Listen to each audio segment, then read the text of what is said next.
आप कहते हो कि मंदिर से जाते समय नंदी के कानों में, बहुत सुंदर प्रश्न है आपके, बहुत भाव से और आनंद से आपने करा, और जनमानस के कल्याण के प्रश्न है ये, केवल आपके लिए नहीं है, ये सबके लिए इतने जोरदार प्रश्न है।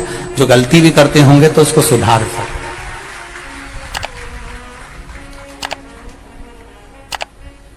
आपने कहा कि नंदी के कानों में कहना चाहिए, लोग हंसते हैं, कहते हैं बताओ वो नंदी के कानों में भगवान को कहना चाहिए। वैसे तो हम आपको एक बात बता दें कि दुनिया के लोग किसी दूसरे धर्म की कभी हंसी नहीं उड़ाते। दुनिया के लोगों को दूसरे का धर्म अच्छा लगता है। दुनिया के लोग सबसे ज्यादा हंसी उड़ाते हैं तो हमारे सनातन धर्म की ही उड़ाते हैं, और जी खुद उड़ाते हैं, दूसरा उड़ाने वाला नहीं होता।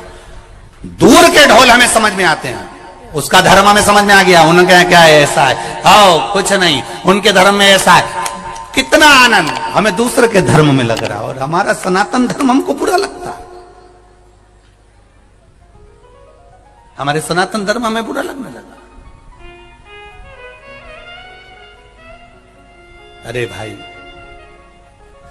लोग कहते हैं कि नंदी के कान में कहते हो, ये कोई हमारे पुराणों में या शास्त्रों में लिखा है? भगवती बहन साहू, आपको धन्यवाद देना चाहूंगा और एक बात कहना चाहूंगा,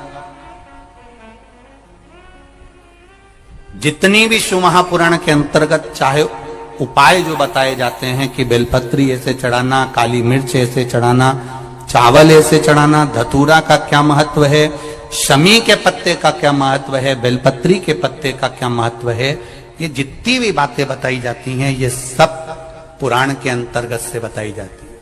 अब दुनिया के लोग इसको चाहे टोटका कह दें, चाहे दुनिया के लोग इसे टोना कह दें, पर पुराण से हटकर कुछ नहीं। और आप लोगों को अगर बोला है कि नंदी के कान में कहकर भगवान शंकर के मन में बात पहुंचे, तो ये क्यों कहा, तो ये भी हमारी शिव महापुराण में लिखा है, जलंधर के चरित्र में। कोई आपसे कहे कि नंदी के कान में बोलने से क्या होता है, ये जलंधर का चरित्र कह रहा है। मां पार्वती जी का हस्त कमल पकड़कर जलंधर लेकर जाने लगा।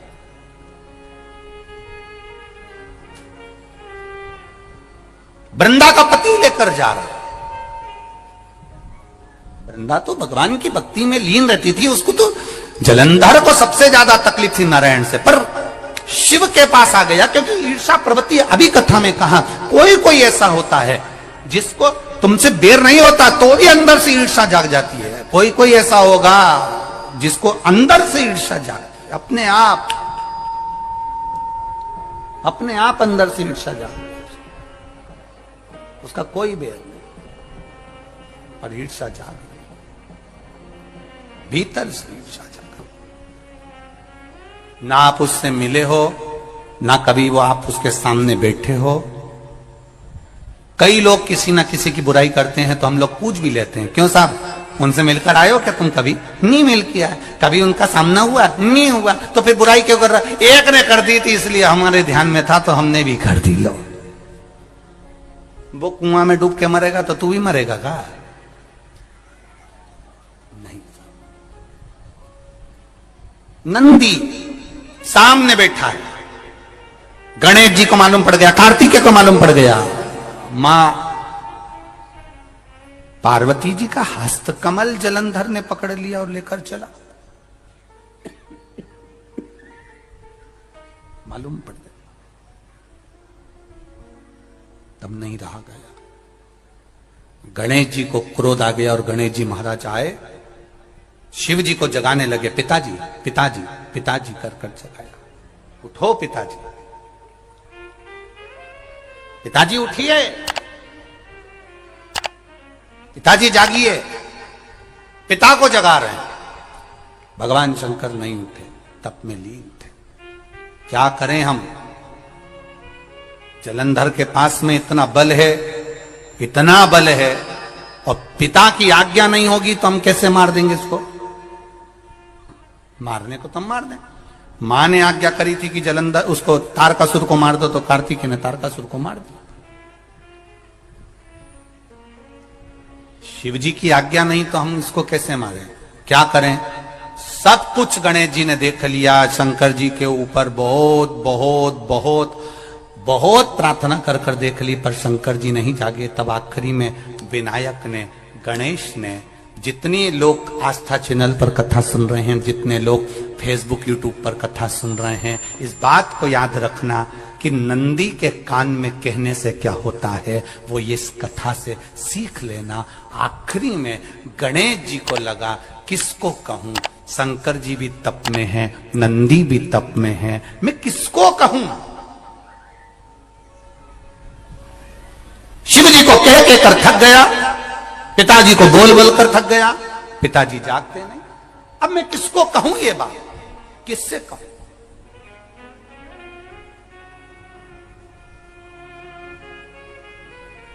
विनायक गए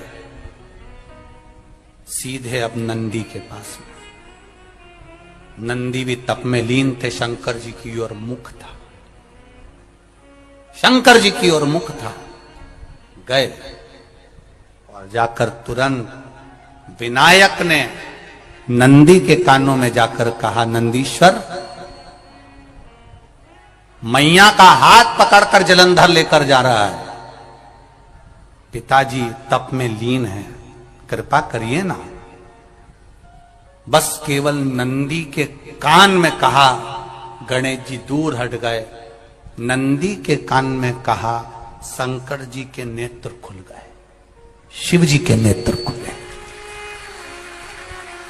ध्यान देना जरा, इस शिव महापुराण की, आशुतोष शिव महापुराण की कथा, जो कथा यहां कही जा रही है, यह कथा पहले के चरित्रों में सुनने को नहीं मिली होगी। जरा ध्यान देना इस संवाद पर, जितने लोग आस्था चैनल पर, जितने फेसबुक यूट्यूब पर सुन रहे हैं।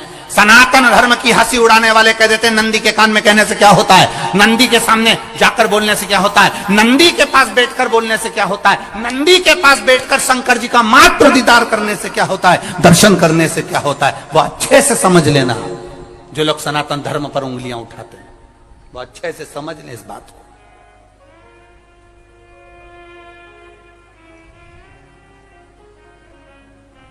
क्या होता है? नंदी तप में लीन, शिवजी तप में लीन, शिव नहीं उठ रहे। विनायक ने नंदी के कानों में जाकर कह दिया, नंदी के कान में जाकर कहा, नंदी के नेत्र नहीं खुले। नेत्र किसके खुले? जम के बोलो, महादेव के खुले, शिव जी के खुले। ये मन का तार। नंदी शंकर की आराधना कर रहे थे, शिव अपनी भक्ति में डूबे थे। यहां कहा, यहां पहुंचा, जो दिल में था उस तक बात पहुंच गई। नंदी के दिल में शिव थे, तुम कहे नंदी ने शंकर तक बात पहुंचा दी। वो सूत्र जो बंधा था दिल से दिल तक का, वो पहुंच गया। वो सूत्र जो दिल से दिल तक बंधा हुआ था, मन से बंधा हुआ था, खबर वहां तक पहुंच गई, खबर पहुंच गई। उसको जानो, लुटाइए, ये मौका मिला है आनंद का, दिल से प्रेम लुटाओ। नंदी से कहा, नंदी ने देवादिदेव महादेव से नहीं कहा। केवल नंदी आंख बंद कर बैठे थे, कहते से ही भगवान गणेश के शब्द शिव जी तक पहुंच गए। शिव जी के नेत्र खुल गए और उन्होंने जलंधर के पास पहुंचकर पार्वती जी का हस्त कमल छुड़वाया। जरा विचार करिएगा, आप नंदी से कहते हो मेरे महादेव तक बात पहुंच जाती है, आपको केवल नंदी से प्रेम से कहना है, नंदीश्वर मेरे बाबा, ए मेरे बाबा, आप रोज शिव जी को लेकर भ्रमण पर निकलते हो, मुझे बहुत दुख है, आप मेरे दुख को मिटाने के लिए मेरे दरवाजे पर क्यों नहीं आते? नंदीश्वर से कहा, शिव जी तक बात पहुंच जाएगी, शंकर के नेत्र आपके लिए खुल जाएंगे और महादेव आपके यहां खड़ा मिलेगा, मेरा महादेव आपके पास में खड़ा मिलेगा। आशुतोष महापुराण की कथा कहती है, लोग कहते हैं नंदी को कहने से क्या होता है, ये शिव तत्व की कथा आशुतोष महापुराण कह रही है। कहा वहां तक पहुंचा, दिल से दिल का कंठ। जो भगवान नंदी के कानों में कुछ कहकर आते हैं, बोले हो कभी? सीधे बोल देते हो क्या जाकर? नंदी के कानों में कहने का भी एक तरीका है, आप लोगों को मालूम होगा वो तरीका? नहीं मालूम? बेलपत्री की जो डंडी रहती है ना, बीच का जो भाग है, ध्यान दिए ना जरा सा, ये बीच की जो डंडी है, फिर से देखिए, बेलपत्री के 2 पत्ते और उसके पास में जो बीच की जो डंडी का भाग है, दिख रहा है आप लोगों को? ये 2 डंडी, ये बीच की 2 पत्ती और उसके बीच में जो 2 डंडी का भाग होता है। जब हम देवादिदेव महादेव से कोई बात कहने वाले होते हैं ना कि बाबा बहुत दुखी हूं, बाबा बहुत तकलीफ चल रही है, बाबा मैंने कंपटीशन एग्जाम में परीक्षा दी है, बाबा मेरे जीवन में ये तकलीफ हो रही है, बाबा, तब इस बेलपत्री की जो ये डंडी होती है, इस उंगली से, इस अंगुष्ठ से इस डंडी को पकड़ा जाता है और बाबा के कर्ण में कहने से पहले ये हाथ को नंदी के ऊपर रखकर फिर हम बाबा के नंदी के कानों में कहते हैं और चलते समय इस बेलपत्र को अशोक सुंदरी की जगह पर चढ़ाकर वापिस आ जाते हैं। देवादिदेव महादेव को पार्वती की बात मानना ही पड़ती है और वो कहना ही। ये बेलपत्र की महत्व, ये जितना फल एक बेलपत्र की पत्ती में उतना की उतना फल।